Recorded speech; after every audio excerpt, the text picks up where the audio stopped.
one thing you're trying to do is say, of all these public companies out there, here's the company I really like. The fundamentals are terrific. Their earnings are doing well. Their competitors are doing poorly. I think this company's doing terrific. And all of a sudden, the stock might have gone from 40 to 30 because of this decline. That would say, wow, here's a chance to buy it. So you're trying to say some companies might have been overpriced at 60 and all they did was go to 50 and you say, big deal. So you're trying to find companies you liked anyway. Right now you liked them. And now they've had a haircut. That's what you would do.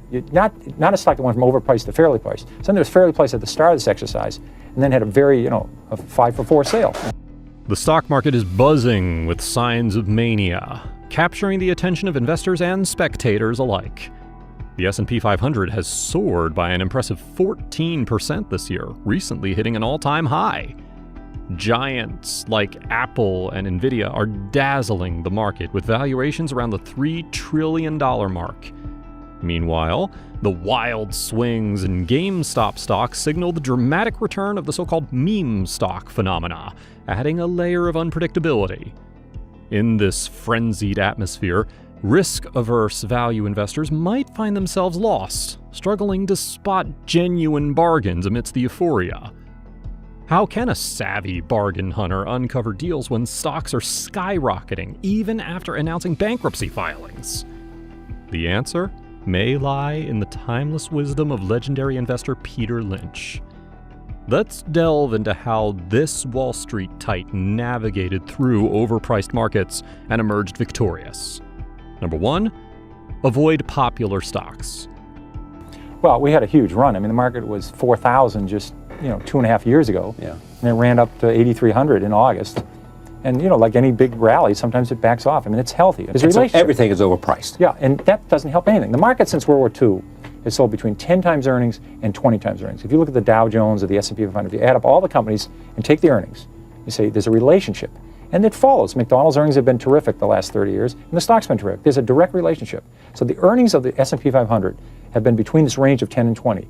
We were just about to go over the 20, which is the high end of the PE range. There wasn't a lot of room left on the PE PE of 20 side. is at the top of how high it should ever be. Right. It's been over there only a few times ever over 20. And that's Lynch managed Fidelity's Magellan Fund from 1977 to 1990 and delivered a stunning 29.2% compounded annual growth rate.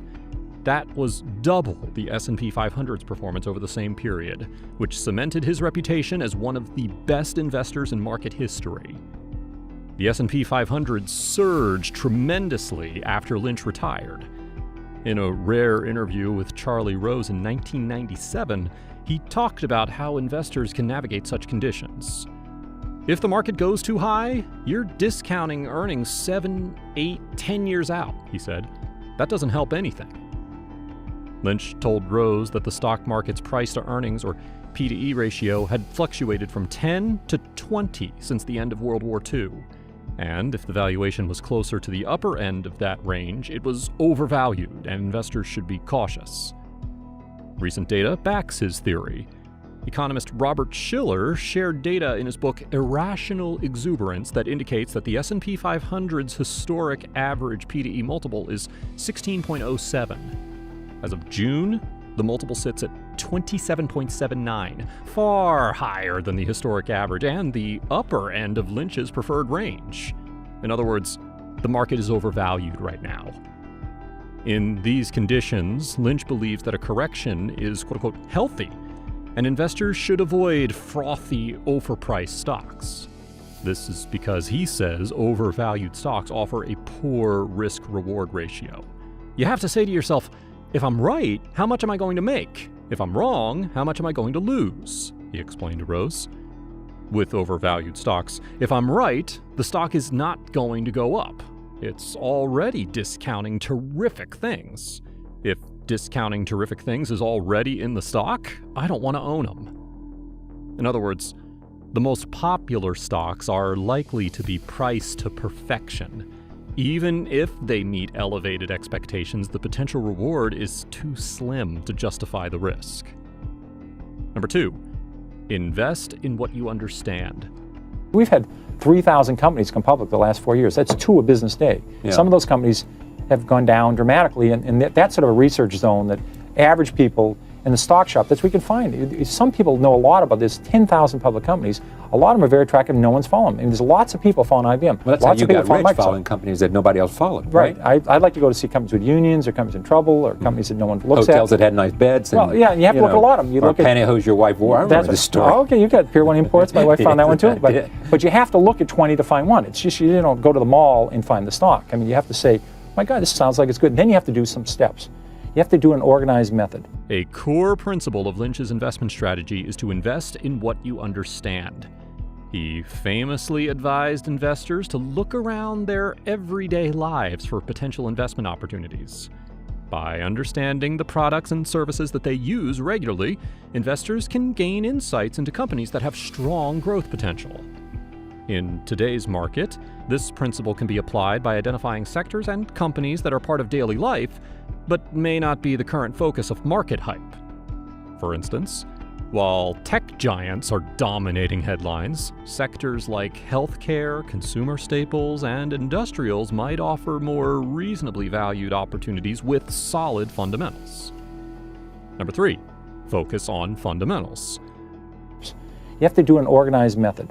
People are careful when they buy a toaster. They're careful when they buy a seat. They do some research. But they don't do it with stock. They call up the broker, or they see somebody at lunch and they say, man, I got this hot stock, and you run right out and you spend $5,000, small investors. Yeah. Or even worse, they put an option in International Data Whack. They don't even own International Data Whack, so they have a 90-day play. But Bill said it was good and they make a lot of money. Right. And it's like a casino. Yeah. So it's like a casino. You get the same results except there's more paperwork. All right. So this morning you get up and you go in and you look at those companies that fit that you know something about. You have to have an edge. I mean, let's say the cement industry goes from crummy to semi-crummy to fairly good. The stocks are going north. Right. You're going to make money. That's the industry you know. What if you know the publishing industry? Some people have an edge. You work. I mean, what if you last 30 years you worked in the restaurant industry? You would have seen Taco Bell. Right. You would have seen Sbarro's. Right. You would have seen Pizza Hut. You would have seen Chili's. You would have seen these companies doing very well. You should have bought those instead of trying to buy biotechnology stocks you know nothing about. I mean, I know nothing about local area networking. A lot of people are buying this Cisco. They're buying the equipment, saying, we're going to route together all these peripherals and put together the servers. Well, but that's not a bad buy because they own a huge percentage of their market. You know, but they're saying only a few people had them. I said, my God, if it works for us, other people will try it, then colleges will try it, high schools will try it, then they'll go overseas. They knew they were early in the ball game. Right. And they should have been buying that company instead of out buying something they don't know anything about, some oil drilling company. I mean, people have this tendency to always buy something they don't. All you need is a few, Charlie, all you need is a few good stocks a decade. But this is your song. This has been your song for a long time. But only buy what you know. No, but people are waking up in the morning and say, there's 5,000 companies out there. Which one should I buy? The average person ought to be able to follow 4 or 5 companies. They ought to be able to lecture on them. They understand the companies. And this forces you, this tool says to you, write down the... Lynch emphasized the importance of fundamental analysis. He believed that understanding a company's earnings, growth prospects, and financial health was crucial to making informed investment decisions. This focus on fundamentals can help investors avoid overvalued stocks that are riding high on market speculation rather than solid business performance. In the current market, where high valuations are often driven by investor sentiment rather than company performance, focusing on fundamentals is more important than ever. Investors should carefully analyze financial statements, management quality, competitive position, and industry trends before making investment decisions. The recent market environment has been characterized by significant volatility and speculative behavior. Stocks of companies with little to no earnings, driven by retail investor enthusiasm on platforms like Reddit, have seen dramatic price increases. This phenomena, often referred to as the meme stock craze, is reminiscent of past market bubbles where speculation drove prices far beyond reasonable valuations. Lynch's advice to avoid popular stocks is particularly relevant in this context. The high valuations of meme stocks, driven more by social media hype than by business fundamentals, pose significant risks. Investing in such stocks can lead to substantial losses when market sentiment shifts. Lynch's investment principles provide a timeless guide to navigating overheated markets. His focus on avoiding popular stocks, investing in what you understand, and analyzing fundamentals is a recipe for long-term success. In a market where valuations are stretched, these principles can help investors avoid the pitfalls of speculative investing. Moreover, Lynch's advice to seek out lesser-known, fairly valued stocks with strong fundamentals offers a strategy for finding opportunities even in an overvalued market. By focusing on companies that are not in the spotlight, investors can find growth potential that the market has yet to recognize. However, some might argue that the modern market requires a different approach. The rise of algorithmic trading, high-frequency trading, and the influence of social media on stock prices has changed the investing landscape. In such a dynamic environment, traditional value investing principles may need to be adapted. For instance, some investors believe that participating in speculative trades, while risky, can offer substantial short-term gains. They argue that with proper risk management and a keen understanding of market sentiment, it is possible to profit from the volatility in meme stocks and other speculative investments. In a market environment where stocks appear frighteningly overpriced, following Peter Lynch's advice can be invaluable. Avoid the temptation to invest in popular overhyped stocks with inflated valuations. Instead, seek out lesser-known, fairly valued stocks with solid fundamentals and growth potential. This strategy not only minimizes risk, but also maximizes the potential for long-term gains, even in frothy market conditions. While modern market dynamics present new challenges, Lynch's core principles remain relevant. By blending these timeless strategies with an understanding of contemporary market trends, investors can navigate the complexities of today's market while staying